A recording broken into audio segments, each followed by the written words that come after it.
Hi, welcome to the channel. In today's video, we're going to be looking at data modeling techniques for Power BI and Power Pivot. This is a critical foundation for building fast, reliable, and scalable data models. We're going to cover three key topics. These are modeling approaches. We're going to look at three different modeling approaches. So we're going to look at one big flat table.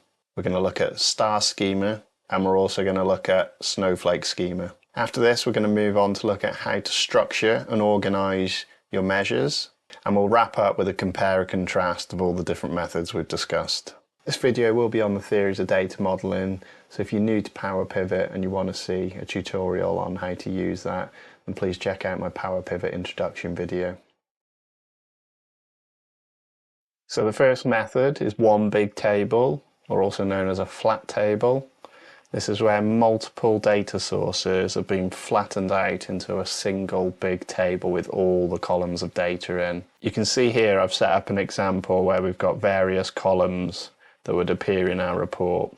Picture this transposed in a real data set. So instead of going vertically, these would be the column headers. This type of data set is called denormalized. And then what this means is there's lots of repetition within the data set. So if we were to look at these particular column headings that I've pulled out, and if we took maybe the time items that everyone will understand, so you can imagine your month label for various granular item levels would be repeated multiple times for anything that happens within the same month. We might have multiple values relating to January, and therefore our column with month in would show Jan, Jan, Jan, Jan, Jan. This means that our table is going to be bigger than is needed due to all that repetition. So within this model, there's no need for table relationships because there is only a single table with all the data in. And this type of table is good for simple analytics, and particularly when used in Excel within a standard pivot table. Moving on to the Star Schema modeling principles. This involves fact and dimension tables. Now your fact table holds the granular detail. So for example with sales, it would hold every single sales transaction that ever took place. And then your dimension tables help you tell the story behind those facts. So if we have a look at this little illustration here, we have a centralized fact table. And then off it, we've got branches of dimension tables. And you can see these are labeled up with the what, when, who, where, why. So these help tell the story. So I've taken the same set of data as what we saw in one big table, and I've color coded each of those accordingly to help with the visualization. So you can see the first 4 rows where we've got details of financials.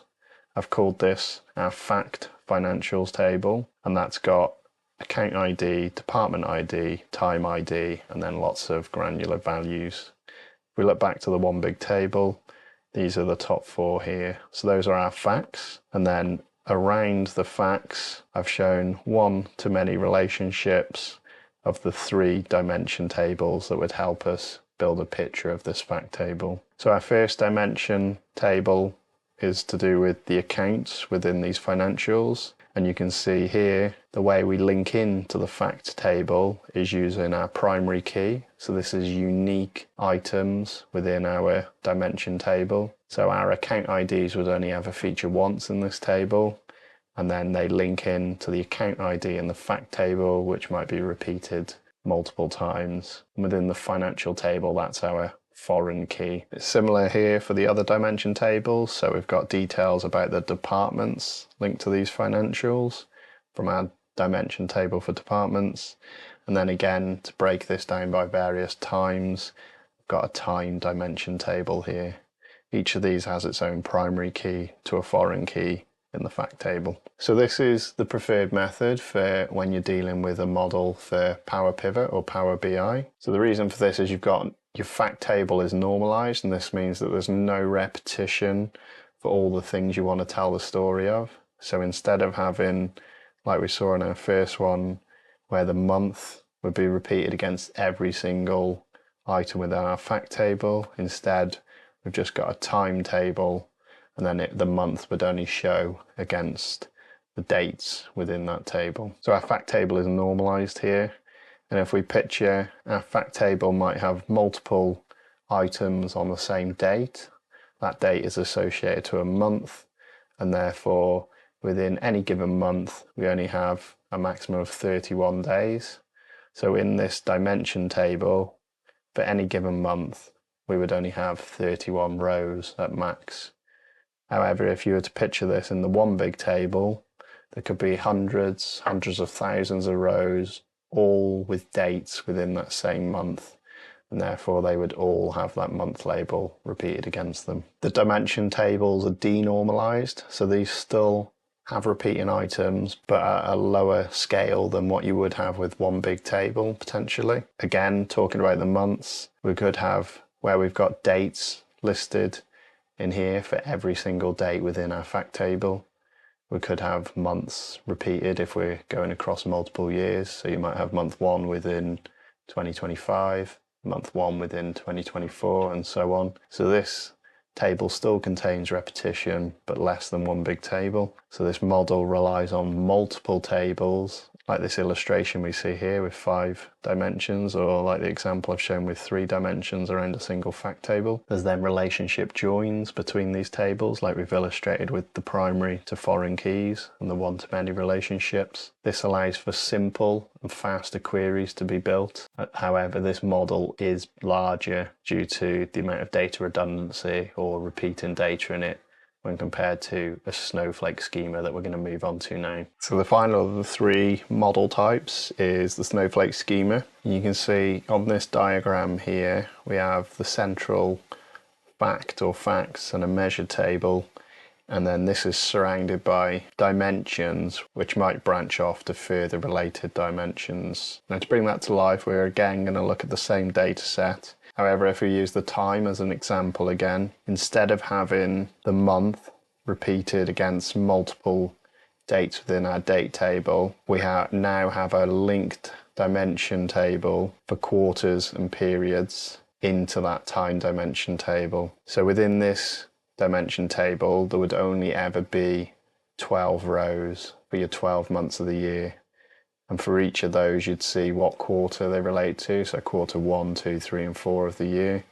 And also, if there's financial period labels, if your financial year starts in April, for example, that would be period 1, but calendar month 4. So this reduces the amount of redundant data down in the time dimension table by removing all that repetition of months, where before we discussed there would be against 31 dates maximum in every single year. This would be repeating a month label.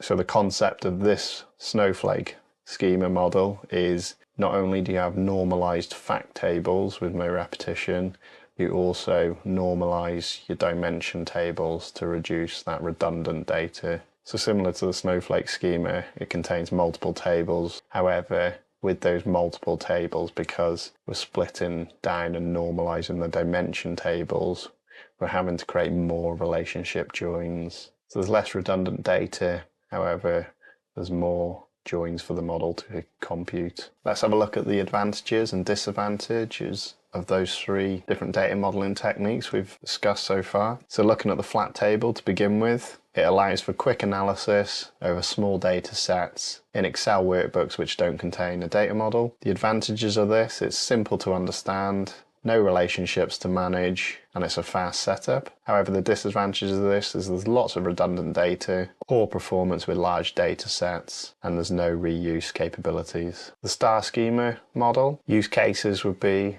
Power Pivot, Power BI, and moderate complexity models. The advantages of this model are you get good performance, it's easy to use with DAX measures, you have a centralized facts table, and the dimensions are reusable. However, the disadvantages are it can be large due to non-normalized dimension tables, and it may require some data prep. The Snowflake schema, best use for really large data sets with complex hierarchies and need for normalization across all tables. So the advantages are are of this. You reduce any data redundancy. It's far more storage efficient and it supports hierarchies. However, the disadvantages are you end up with more complex relationships, which can hinder and slow performance, and it complicates your DAX measures. If we were to do a platform comparison between Excel, Power Pivot and Power BI. So the flat table is easiest for use in Excel. It's possible but not recommended for Power Pivot or Power BI due to scalability issues. The Star Schema method can't use in Excel unless you're feeding your data into the data model for Power Pivot, and therefore it's a recommended structure for Power Pivot, and it's also best practice for modeling in BI. The Snowflake Schema, not possible in Excel, again without the data model. For Power Pivot, it is supported but may reduce performance, and for Power BI, again, it's an advanced technique which may require optimization in your model. One often debated topic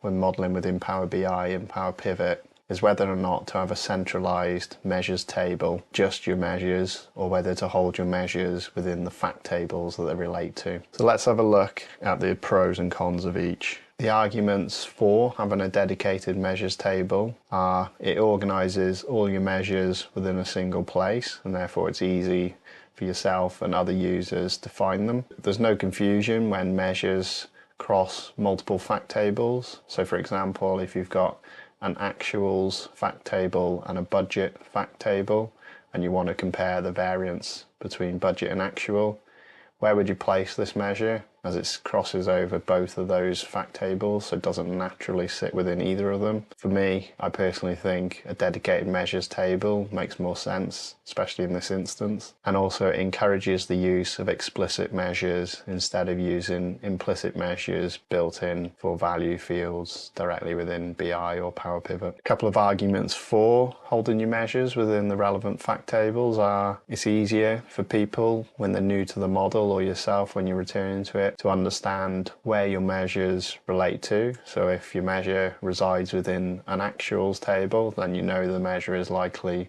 to cover values that are held in that fact table. It reduces the need for an extra table into your model, which wouldn't be needed if there wasn't a measures table. So a dedicated measures table is what I believe is best practice and most often advised. It tends to be the method I use, but I'd be interested to hear in the comments what your approach is and what you think the pros and cons are to each. So to wrap this video up, I recommend you start with Star Schema when building your Power Pivot or BI models. Use a dedicated table for measures to keep them all organized within one place, and avoid flat tables or Snowflake Schema unless you have a good reason to use them. If this video's helped you, hit that thumbs up button, press subscribe, and I'll be back with you next week for more tips and tricks. Thanks for watching. See you next time.